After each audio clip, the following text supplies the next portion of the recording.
Azzam Tamimi. He is a political activist and the former head of the Institute of Islamic Political Thought. Thanks so much for speaking to us.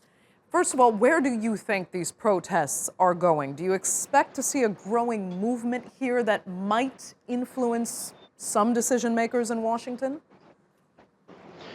Well, it's very likely that this may develop into something serious, but people have to express their objection to this because no matter what the Israelis have managed to change on the ground, in the vivid memory of the Palestinians, they are the victims of an invasion that started a long time ago, and not just in 1967, even in 1948.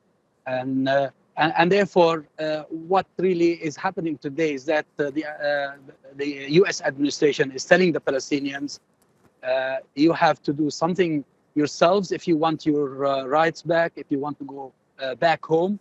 We're never going to allow this to happen to you through negotiations. Trump has put to rest a peace process that was heavily flawed, without which we would not have arrived at what we have arrived at today. So I think there is, in a sense, a blessing in disguise in what's going on. Explain that. Elaborate there. How could this be seen by any Palestinians as a blessing in disguise?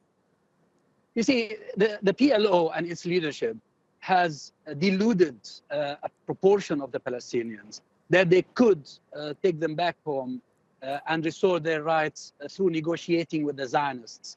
Now, what Trump announced yesterday was that what exists in Israel is no difference from what existed in apartheid South Africa.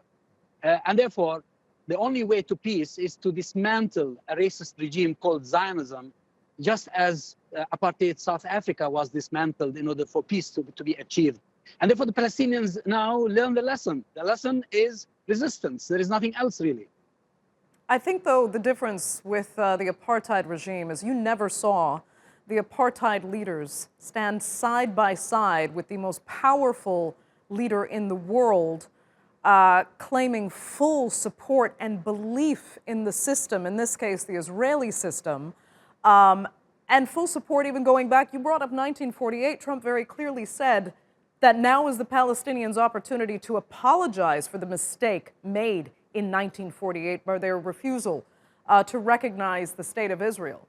And now you're looking at a leader that can also is happy to go forward unilaterally and implement, however controversially, however much in contravention of international law, whatever he's laid out in this peace plan. So what are Palestinians to do if he goes forward the way he has, President Trump we're talking about here, and recognizing Jerusalem again as the capital? What are Palestinians supposed to do?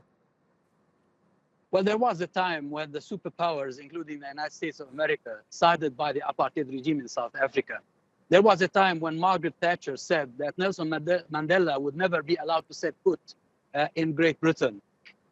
There was a time when these racist regimes were sponsored by the so-called free world in America and Europe. So the same thing is happening in Palestine. There will come a time when those who are today called terrorists will be hailed as heroes, because they continued the struggle until they liberated their land. So don't be fooled by the status quo. This status quo will change, and will change soon. Okay, Azzam Tamimi, it's good to hear your optimism. Thank you so much for joining us there. We do appreciate it.